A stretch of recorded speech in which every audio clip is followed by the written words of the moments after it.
어떤 유치원에서 부모님을 모아놓고 설문조사를 했습니다. 유치원에 다니는 당신의 아이가 어떤 사람이 되기를 원하십니까?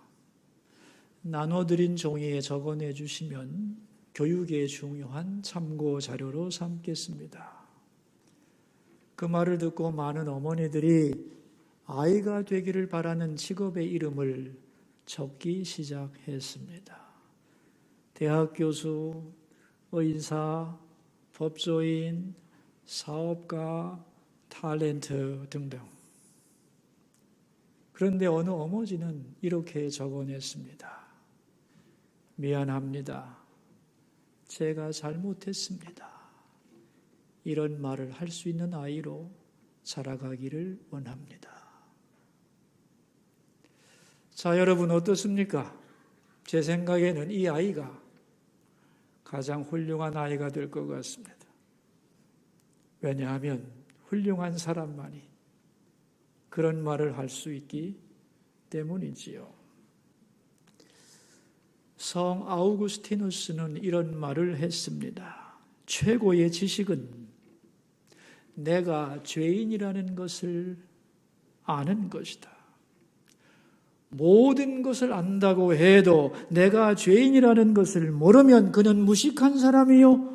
무식하기 때문에 구원을 얻을 수 없는 사람이 된다. 지식 중에 가장 어려운 지식은 내가 죄인이라는 것을 아는 지식이다. 자, 여러분, 지식 중에서 제일 어려운 건 자기를 아는 지식이죠. 그 중에서도 내가 부족하고 죄인이라는 것을 아는 지식은 더욱 알기 어려운 겁니다. 그러나 가장 필요한 지식이 바로 이것이라는 겁니다. 오늘 본문은 예수님이 제자를 부르시는 장면입니다. 그 중에서도 세리 마태를 부르시는 장면이 나오는데 우리가 볼 때 이 구절은 별로 중요할 것 같지 않지만 이스라엘 사람들이 볼 때는 아주 쇼킹한 장면입니다. 왜냐하면 하나님의 아들이라고 하는 분이 죄인의 대표가 되는 세리를 자기의 제자로 선택했기 때문입니다. 예수님은 오늘 이 제자를 부르는 사건을 통하여 하나님이 누구신지, 예수님이 왜 이 땅에 오셨는지, 우리가 어떻게 해야 구원을 받는지에 대하여 잘 보여주고 있습니다. 먼저는 9절 말씀인데 함께 읽겠습니다. 예수께서 그곳을 떠나 지나가시다가 마테라 하는 사람이 세관에 앉아있는 것을 보시고 이르시되 나를 따르라 하시니 일어나 따르니라. 어느 날 지나가시다가 세관에 앉은 마태 보고 나를 따르라 그랬더니 마태가 벌떡 일어나서 따라갔다는 거죠. 이런 일이 어떻게 일어났을까? 사실은 예수님이 마태를 처음 본 게 아닙니다. 수없이 그 길을 지나다니셨고, 그리고 마태는 예수님이 지나다니는 걸 보면서 마음속에 갈등과 소원이 있었던 거죠. 나도 하나님의 자녀로 살고 싶은데 이렇게 죄인으로 살면 안 되는데 메시아가 오셨다는데 하나님을 위해 뭔가를 해야 될 텐데라고 하는 영혼의 갈망이 마태의 마음속에 많았던 거죠. 여러분, 마태의 원래 이름이 뭔지 아세요? 마가복음 2장에 나옵니다. 알페오의 아들 레위라고. 이 레위라는 이름은요, 연합이라는 뜻이에요. 그러니까 하나님과 연합된 인생을 살라고 이름을 지어줬는데 정반대로 하나님을 떠난 죄인으로 살아가는 자기 자신이 답답했고 이래서는 안 된다고 생각을 했는데 자기 모습을 보니 너무 심한 죄인이라 예수님을 따라가고 싶지만 가까이 다가갈 수 없는 예수님을 바라보며 흠모의 눈길을 보냈고 예수님은 그 마음을 읽었고 어느 날 다 준비된 것을 보고 나를 따르라고 명하셨고 그 말에 마태는 결단하고 일어났다. 그런 얘기입니다. 이 마태가 마태복음을 쓴 거죠. 이 마태가 예수님을 따르기로 결심하고 얼마나 감격했는가 하면 10절에 나옵니다. 같이 읽어봅시다. 예수께서 마태의 집에서 앉아 음식을 잡수실 때에 많은 세리와 죄인들이 와서 예수와 그의 제자들과 함께 앉았더니 새 인생을 출발하면서 잔치를 벌인 거죠. 나는 이제 예수님의 제자로 살아갈 거다 선언하는 시간이었고 자기를 제자로 불러주신 주님께 감사하는 시간이었던 거죠. 그런데 그 잔치에 누가 초대되어 왔을까요? 유유상종이라고 마태의 동료였던 많은 세리들이 그 자리에 초대되어 왔던 거죠. 마태는 그들에게 예수님을 소개했고 그래서 마태와 동료 세리들과 예수님과 제자들이 함께 기뻐하는 잔치였다는 겁니다. 자, 이것을 보고 이제 바리새인들이 하는 말이 11절이지요. 읽어봅시다. 바리새인들이 보고 그의 제자들에게 이르되 어찌하여 너희 선생은 세리와 죄인들과 함께 잡수시느냐 그랬습니다. 세리와 죄인들, 다시 말하면 세리 이퀄 죄인이라는 도식이 그들에게 있었다는 거죠. 그 당시 이스라엘 사람들에게는 세리는 즉 죄인이었습니다. 왜 세금을 징수하는 사람들이 죄인일까요? 세금이란 국가의 정당한 권력을 행사하는 건데 어찌 죄인일 수 있는가? 우리는 이렇게 생각하겠지만 지금과는 상황이 많이 다르다는 것을 기억할 필요가 있죠. 여러분, 세금이란 국가를 운영하는 데 있어서 얼마가 필요한 것인가를 먼저 결정해 놓고 이것을 필요한 액수를 국민들에게 공평하게 부담시키는 제도죠. 내 돈 내는 건 아깝지만 그러나 국민들은 내가 낸 세금으로 국가가 운영된다고 하는 자부심을 가지고 내는 게 세금입니다. 그런데 이 시대는 로마가 이스라엘을 지배하던 때입니다. 그러니까 로마는 이스라엘 사람들이 자기들의 국민이 아니죠. 그러므로 그들은 수탈의 대상이었던 거죠. 세금을 많이 걷어들이기 위해서 있는 방법, 없는 방법을 다 사용했던 거죠. 그래서 어떤 정책을 폈느냐 하면은 지방마다 세금을 할당해서 부과했습니다. 갈릴리 지방 100억, 여리고 지방 200억, 예루살렘 시장 10억, 이런 식으로 지역과 단위별로 할당을 해놓고 이것을 누구에게 거두라고 했는가 하면은 국가로부터 세금 징수권을 받아서 대행하는 사람들을 뽑았습니다. 대개는 그 지방의 사정을 잘 아는 돈 많은 세리들이 그 역할을 감당했던 거죠. 그러니까 유대인들에게 유대인 세리가 세금을 거두어서 로마에 바치게 만든 겁니다. 만약에 할당 금액을 다 바치지를 못하면 다음 해에는 세금 징수권이 박탈되는 거죠. 그래서 많은 세리들이 국가로부터 할당받은 그 돈을 자기 돈으로 먼저 선납해 놓고 그 다음에 천천히 나머지 세금을 받아들였던 거예요. 그런데 내가 걷는 만큼 다 바친다면 뭐하러 열심히 걷겠어요? 그래서 로마에서는 어떤 특혜를 줬느냐 하면은 일단 할당 금액을 다 내고 나면 좀 더 거두어서 가질 수 있는 특혜를 줬어요. 그러니까 세리들은 이제는 있는 힘을 다하여 한 푼이라도 더 긁어 모으려고 몸부림을 쳤겠죠. 그리고 그렇게 거둘 수 있도록 어떤 특권을 줬느냐? 차압권, 감옥에 가둘 수 있는 권리까지도 부여했던 겁니다.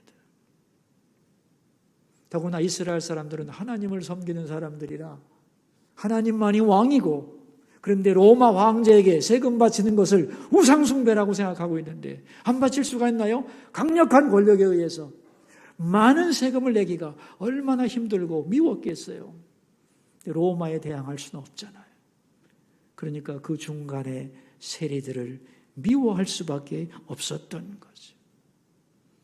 그러니까 일반 유대인들이 볼 때 세리들은 로마의 앞잡이였고 동족의 피를 빠는 흡혈귀이고 반민족주의자들이었던 겁니다. 그래서 세리는 즉 죄인이라고 하는 공식이 그들 머릿속에 새겨져 있었던 거예요. 그 당시에 세리에 대한 개념을 잘 나타내주는 좋은 예가 있습니다. 어떤 거지가 다른 지방으로 가서 구걸을 하는데 너무 배고프고 힘이 드는데 잘 사는 집이 있는 거예요. 그래서 들어갔더니만 음식도 푸짐하게 내주고 돈도 많이 줬어. 이야, 너무 좋다고 행복해서 그 집을 나오고 있는데 동네 아이들이 저 집은 세리집이다. 그 말을 듣는 순간 그 돈을 그 집 문 앞에 내던지면서 나는 굶어 죽어도 세리의 돈은 받지 않는다. 이것이 그 당시 사람들의 세리에 대한 개념이었던 거죠. 그러니까 세리들은 철저히 소외당한 사람들이었고 그러므로 그들끼리 모이게 되었고 그들끼리 모여서 뭐 했겠어요? 무시받고 조롱받는데 돈은 있고 더 방탕한 삶으로 빠지면서 죄인의 대표가 되었던 거죠. 자, 그래서 그걸 보면서 바리새인들이 비난을 한 겁니다. 예수라는 분이 메시아라면서 하나님의 아들이라면서 어떻게 저런 죄인들과 함께 어울리는 것인가? 여러분, 이 바리새인들의 비난 속에 어떤 마음이 들어있는지 이해하시겠어요? 저들은 정말 죄인이라는 거예요. 근데 왜 예수가 저들과 어울리는가? 우리는 그럼 뭐예요? 우리는 의인인데 우리에게는 오지 않고 우리의 의를 인정해 주지 않고 왜 죄인들과 함께 노느냐는 거죠. 여러분, 예수님이 세리의 집에 들어간 것은 그 당시로서는 혁명적인 일이고 엄청난 희생을 감수하는 사건이었습니다. 그래서 이 사건 후에 예수님이 별명이 하나 생겼죠. 죄인의 친구라고 하는. 그러나 이것은 예수님이 죄인을 사랑하는 마음의 표현이었고 죄인을 불쌍히 여긴다고 하는 사실을 웅변적으로 드러내는 사건이었던 거죠. 많은 사람들은 생각을 합니다. 사랑이란 뭐냐? 내 것을 주는 거다. 그렇게 생각을 해요. 그건 사랑의 기초입니다. 더 차원 높은 사랑은 뭐냐 하면은 같아지자는 겁니다. 이걸 신학적으로 표현하면 자기의 의를 죄인에게 주는 것. 그것이 가장 높은 차원의 사랑인 겁니다. 결혼 문제 전문가들은 많은 부부가 하나 되기를 원하면서도 하나 되지 못하는 이유가 뭔가를 깊이 연구했습니다. 여러분, 부부가 결혼을 하게 되면 먼저는 소유를 공유하잖아요. 그죠? 물질을 같이 사용한다는 거 굉장한 거예요. 그뿐입니까? 잠자리를 같이 합니다. 몸을 서로 공유합니다. 놀라운 거예요. 그런데도 왜 하나가 되지 않느냐는 거예요. 그 마지막 하나가 뭐냐 하면은 자존심을 버리지 않기 때문이라는 겁니다. 그래서 수십 년씩 같이 살면서도 너는 너고 나는 나지. 내가 너보다 낫다. 내가 너보다 똑똑하다. 내가 너보다 더 가졌다. 내가 너보다 더 수고했다.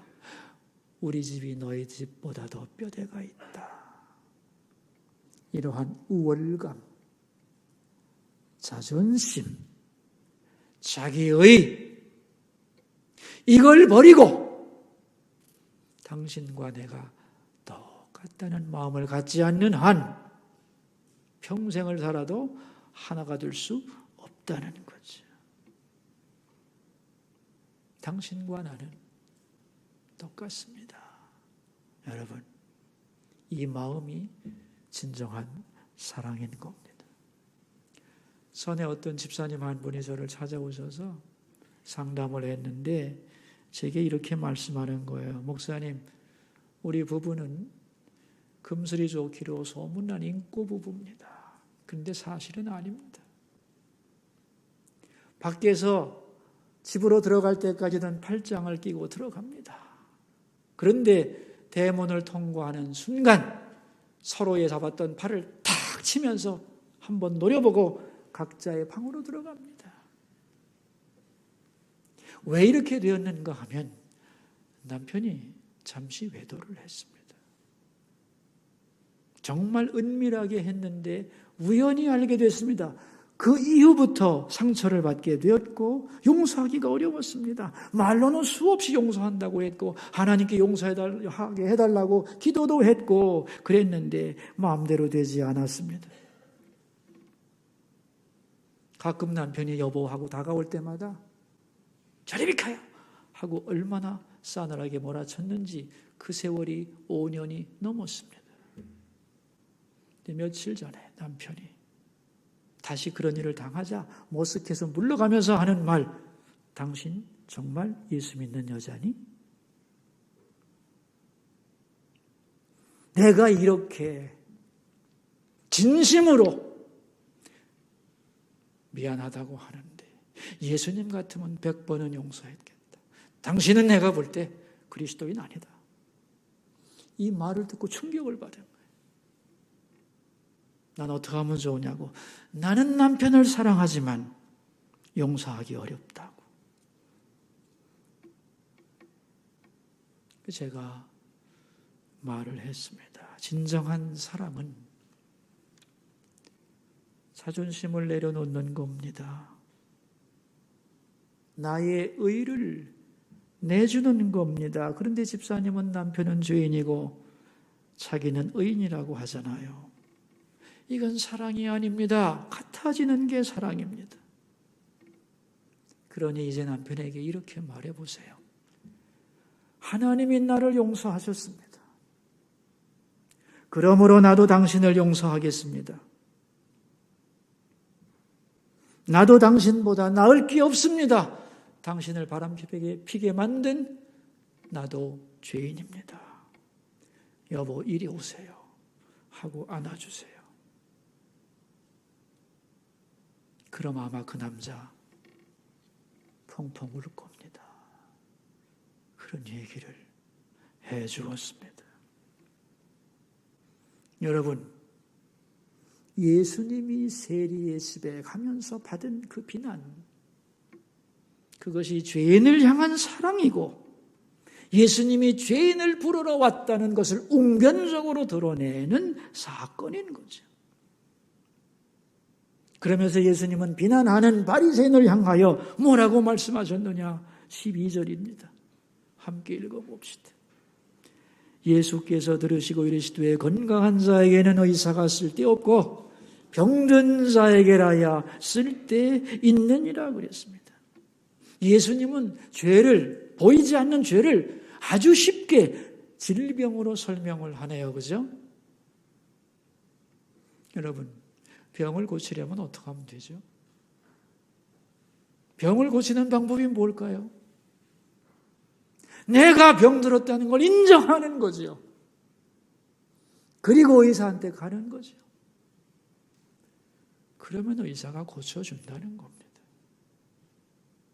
영적으로도 똑같습니다. 의인이 되는 비결이 뭐냐? 나 의롭다. 그래서 의로워지는 게 아니라는 거예요.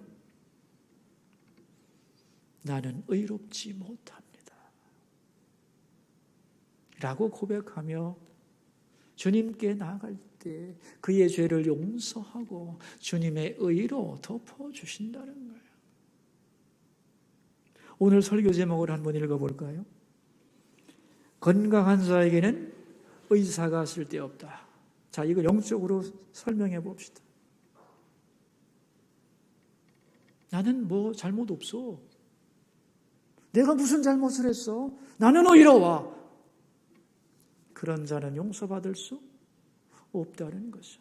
주님과는 아무 관계가 없다는 말씀입니다. 이것은 회개하는 죄인을 용서하는 말씀인 동시에 교만한 의인을 심판하는 말씀이 되는 거죠. 누가 치료받을 수 있는가? 누가 용서받을 수 있는가? 나는 병들었습니다. 치료가 필요합니다. 나는 죄인이고 부족한 인생입니다. 그렇게 고백하며 나오는 자가 치료도 받고 용서도 받고 의로움을 얻겠다는 거죠. 그러면서 예수님은 13절 말씀을 하십니다. 같이 읽어봅시다. 너희는 가서 내가 긍휼을 원하고 제사를 원하지 아니하노라 하신 뜻이 무엇인지 배우라. 나는 의인을 부르러 온 것이 아니요 죄인을 부르러 왔노라 하시니라. 이 말씀은 놀라운 말씀이죠. 여러분, 제사를 드리는 이유가 뭐죠? 제사는 죄를 용서받기 위하여 드리는 거예요. 그런데 이스라엘 사람들은 어느새 제사를 드리면서 자기 의를 드러내려고 했어요. 왜냐하면 나는 이렇게 제사 드리니까 너보다 더 의롭다라고 자기 의를 드러내는 의미로 제사의 의미가 변질됐다는 거예요. 이런 제사는 잘못된 거라는 거예요. 자기 드러내는 제사는 그만두고 겸손히 주님께 나와 긍휼을 구하는 인간이 되라는 거예요. 이것은 이스라엘 사람들의 잘못된 종교관을 지적하는 말입니다. 왜냐하면 이스라엘 사람들은 자기 업적과 의로움을 가지고 하나님께 나가 상을 받을 수 있다고 생각했던 거죠. 그러나 예수님은 아니라는 거예요. 그렇게 해서 이루어지는 게 아니고 그렇게 해서 영접되는 게 아니에요. 오직 하나님의 은혜와 긍휼을 구하는 마음으로, 병든 자가 의사를 찾는 마음으로, 그런 겸손한 마음으로 나올 때 의로움을 얻고 죄의 문제가 해결된다고 하는 기독교의 본질을 말씀하고 있는 겁니다.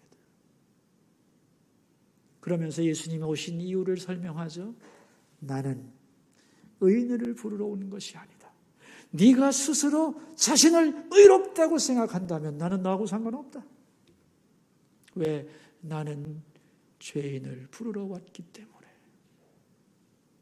나는 죄인입니다, 주님. 부족함이 참 많습니다. 나는 병들었습니다.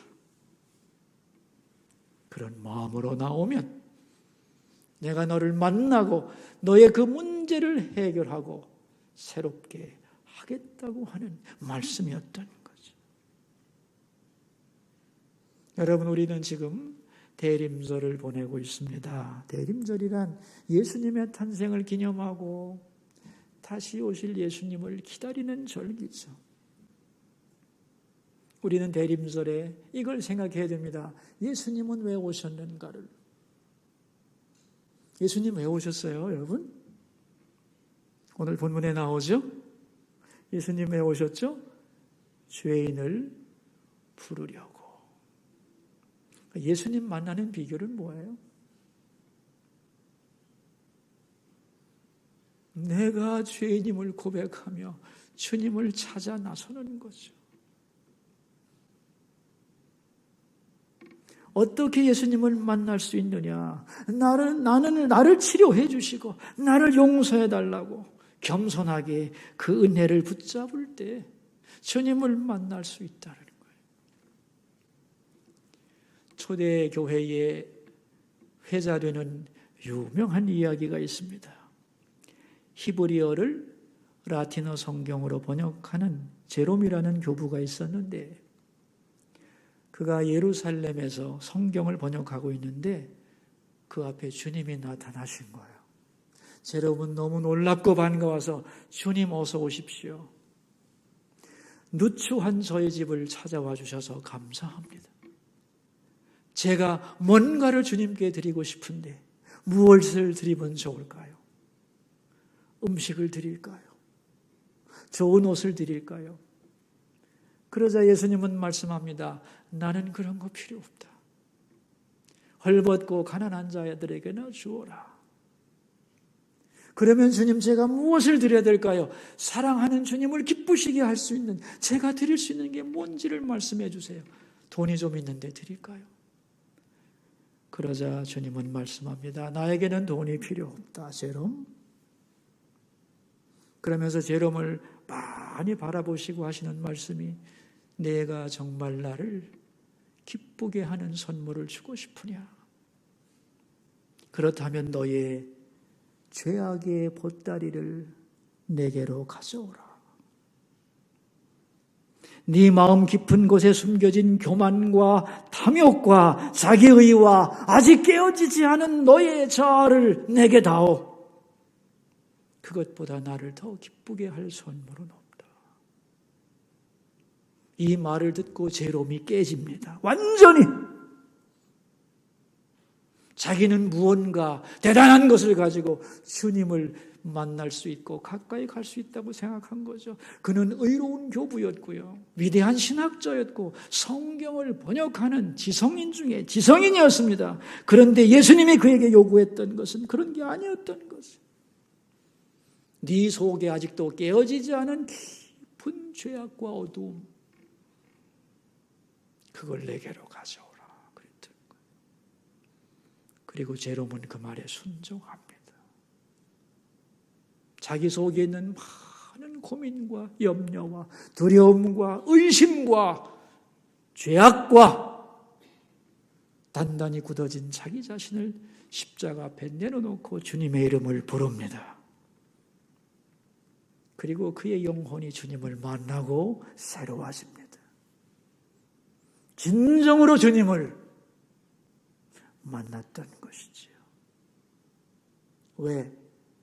자기의 죄를 내려놓을 때 주님은 거기에 임하시기 때문입니다. 저는 여러분이 주님께 드릴 수 있는 최고의 선물이 뭐냐? 황금도 아니고 우리의 죄라고 생각합니다. 정말 대림절에 내가 얼마나 연약하고 누추하고 내 마음속이 부정한 존재인가를 주님 앞에 고백하며 간절히 주님을 부를 때 거기에 주님의 탄생하시는 역사가 일어날 것이고 마굿간과 같이 어두워지고 냄새났던 우리의 삶의 현장은, 우리의 심령은 주님을 만난 새로운 곳으로 변화될 것이기 때문입니다. 위대한 교부 오리게는 이런 말을 했습니다. 죽어가는 환자가 약을 기다리듯이 하나님의 말씀을 들으라. 그리하면 들려질 것이다. 그리고 영혼의 문제가 해결될 것이다. 아멘. 가장 위대한 약은 하나님의 말씀인 줄 믿습니다. 이 말씀 앞에 나를 드러내고 죄인을 부르러 오신 주님 앞에 내가 죄인임을 고백하며 나갈 때 우리는 주님을 새롭게 만날 수 있는 거지. 여러분, 이 시대는 질병으로 가득한 시대입니다. 그리고 자기의 잘못을 절대로 인정하지 않는 시대입니다. 그래서 곤고한 영혼들이 세상에 가득 차 있습니다. 어떻게 하면 이 시대의 사람들을, 어떻게 하면 이 땅을 치유할 수 있을까요? 오늘 본문이 말씀하는 거죠. 죄인을 부르러 오신 주님 앞에 나의 병들었음과 나의 부패함을 가지고 겸손히 무릎 꿇고 나가야 할 줄로 믿습니다. 그럴 때 새로운 치유와 회복의 역사가 있게 될 겁니다. 이 일이 우리 모두의 사건이 되기를 주의 이름으로 축원합니다. 기도합시다. 우리 세 가지 기도 제목을 가지고 주님 앞으로 나갑시다. 첫 번째 기도 제목입니다. 내가 병든 자이며 죄인이라는 것을 인정하며 주님을 찾고 만나는 대림절 되게 하소서. 기도하겠습니다. 사랑하는 주님, 건강한 자에게는 의사가 쓸데없다는 말씀으로 바리새인들의 위선에 대하여 응답하신 주님, 병든 자에게라야 의사가 쓸데있는 것이다. 나는 죄인을 부르러 왔다고 말씀하신 주님,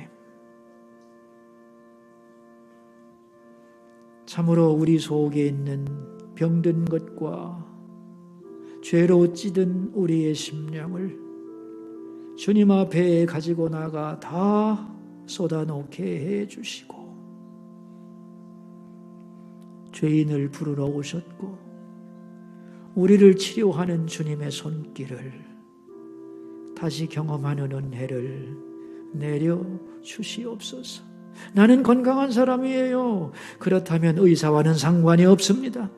내가 뭘 잘못했는데요. 그렇다면 주님을 만날 수 없습니다. 사랑하는 주님, 우리 자신을 바로 알게 하시고 예수님 새롭게 만나는 귀한 절기가 되도록 도와주소서. 두 번째 기도 제목입니다. 돌아온 선교사를 위한 위로의 편지와 성금 모으기를 위하여 우리 함께 기도하겠습니다.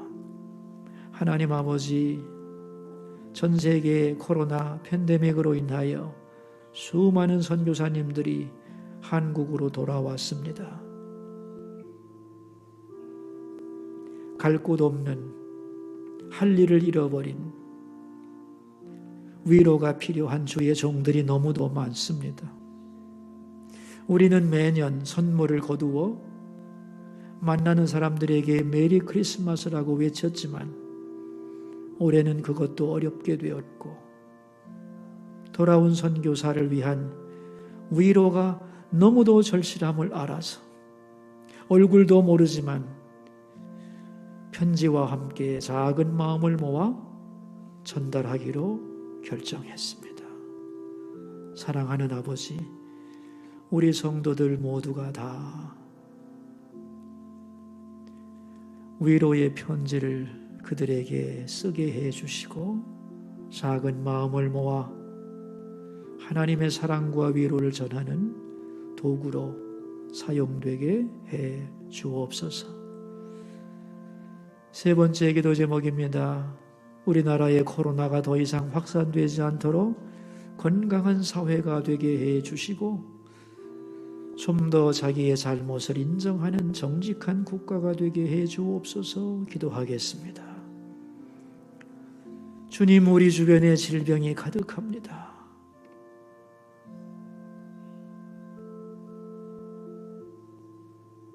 더 이상 이 질병이 확산되지 않도록 우리를 불쌍히 여겨주시고 자기 잘못을 인정하지 않고 상처받은 영혼, 울부짖는 영혼이 가득한 이 땅에 죄인을 불러 회개시키는 주님을 만나는 역사가 더 풍성해지게 하시고 이 나라 대한민국이 더 좋은 나라, 주님 안에서 회복되는 국가가 되게 해 주옵소서.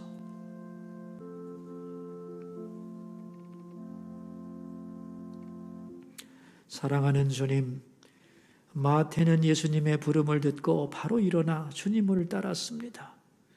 우리도 주님의 부르심에 응답하여 일어나 즉시 주님을 따르게 하여 주옵소서. 건강한 자에게는 의사가 쓸데없다고 말씀하신 주님, 나는 의롭다, 죄 없다고 말하는 사람은 주님을 찾을 수도 없고 만날 수도 없나이다. 왜냐하면 주님은 죄인을 부르러 오셨기 때문입니다. 바라기는 이 대림절 기간에 나의 죄를 깊이 깨닫고 고백하면서 죄인을 위해 오신 예수님을 만나게 해 주옵소서. 그리하여 우리 영혼이 깨끗이 치료되게 하시고 용서받는 감격으로 새롭게 하옵소서. 존귀하신 예수님 이름으로 기도하옵나이다.